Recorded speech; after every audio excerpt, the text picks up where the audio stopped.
Hello, it's me again. I wanted to make another video about now going through weight loss, and I wrote out a thing, but it's really long, so I'm gonna break it up into 4 parts. Um, so the first thing that I kind of want to talk about is people who are like me, who are very large portion eaters, and tried a lot of fad diets and start spinning their wheels and did a lot of yo-yo dieting because of falling for these fad diets, trying them out for a while, losing a little bit of weight, but then rebounding and gaining more weight than when I started.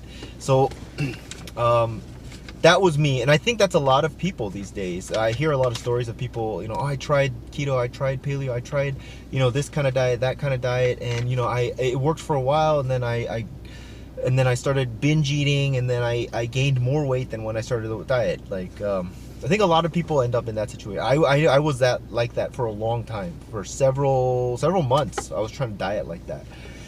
And I ended up gaining more weight than when I started, and it was really frustrating. And I wanted to kind of shed some light on the whole dieting thing. It's not as complex as people make it out to be. So essentially what dieting is, it's calories in versus calories out. That's like all of dieting is calories in versus calories out. You can simplify it in that way. And what I mean by calories in, calories out is calories in means how much do you eat? How many calories do you eat? Right? How many calories are you consuming? That's calories in.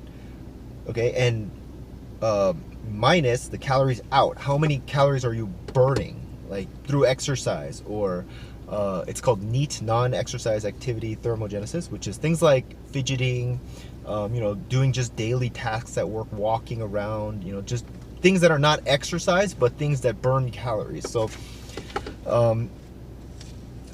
calories in versus calories out, whatever that number is, if you are in a calorie deficit, which means you're under your maintenance calories by a certain number, then you lose weight. If you're in a calorie surplus, which is your maintenance calories, and you're above your maintenance calories, that means you are going to gain weight. That's essentially all it is. It's just an equation. That's weight loss in a nutshell. So a lot of the fad diets, they don't really explicitly tell you that that's what they're trying to do with doing things like keto and all that stuff. They throw out a bunch of other things that say, oh, you can burn more carbs if you don't consume carbs, or you do fasted cardio, things like that. I'm not saying that you can't do any of these diets if you can stick to them, but at the end of the day, the way that they work is calorie deficit. So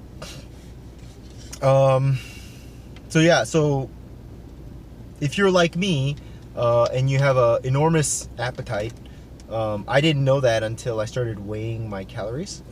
So the number one thing that I would recommend for people who are trying to lose weight is to start tracking their calories and macros.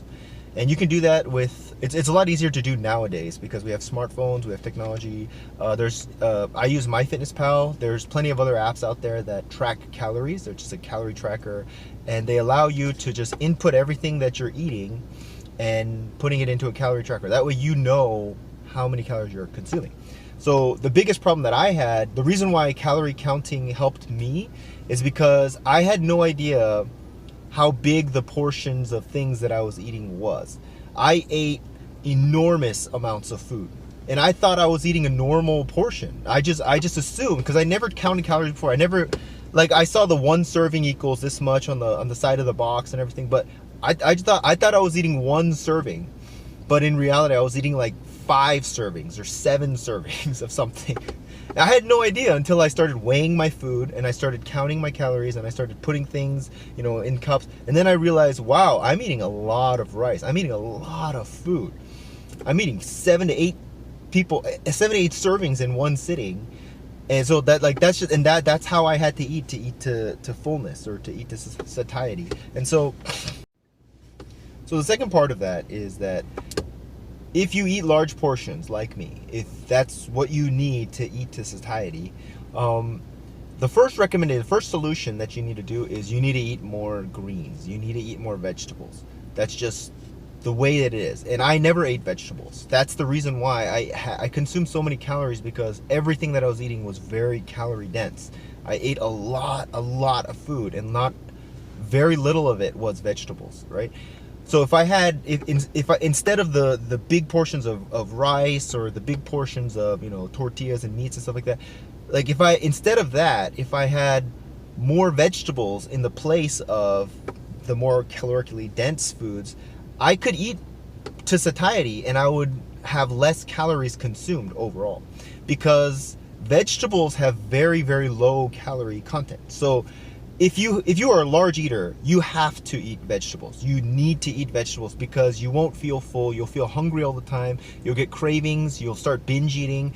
If you don't feel full, you feel hungry. And then when you're hungry, you're going to go out and eat. So the first recommendation there for large eaters is to eat a lot of vegetables, because the thing is, vegetables, you can eat tons and tons of vegetables. Like I don't think you can really I mean, you could probably overeat vegetables if you ate a lot. You'd have to eat the entire grocery store produce section worth of vegetables in order to overeat vegetables.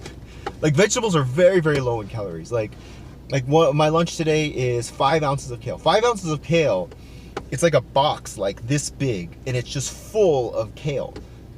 And that's a lot of food. I remember a coworker of mine was walking by. I was like, dang, that's a lot of food. Isn't that a lot of calories? Like, this is like 40 calories. This whole box of kale is 40 calories. Like, and to put it into context, one Snickers bar is 230 calories, just a regular size Snickers bar. And I mean, if you've had a Snickers bar, you know that a Snickers bar is not going to be enough food for you. Like, I can have 4 or 5 Snickers bar before I start to feel full, right? And that's like over 1,000 calories. I can have this 5 ounces of kale and I'll feel way more full, and I've only consumed 50 calories compared to eating 1,000 plus calories of a Snickers bar, right? Or a pizza or something like that, right? So if you're a large portion eater, you need to eat vegetables. That will make you feel more full. You'll feel better, and you'll consume like way less calories. So that's the first thing that I would recommend, is start incorporating lots and lots of vegetables. Put more vegetables than anything else, because you need to feel full. If you're a big eater, I'm a big eater. If you're a big eater, you need to feel full. You know what it's like when you don't feel full. You start getting hungry, and when it gets hungry, it gets nasty, right? So eat those vegetables. And then eat foods that are high in fiber. So you can't just have vegetables. You're going to need proteins. You're going to need fats. So when you choose foods to eat along with your vegetables, make sure you're choosing high fiber types of food, like things like almonds, wheat bread, oatmeal, quinoa, things like that. Things that are very high in fiber, right? Vegetables themselves are high in fiber as well. So just eat things that make you feel full, that are very low in calories. And if you make those kinds of meals, at the end of the day, you'll have eaten much less calories, but you won't have felt very much hunger throughout the day, right? So let's see, things that you can eat, like I mentioned, almonds and kale, broccoli. Let's see, chicken breast, very lean types of fish like pollock. I really like pollock. Those kinds of things will really help to subside your hunger. So yeah, try that kind of food.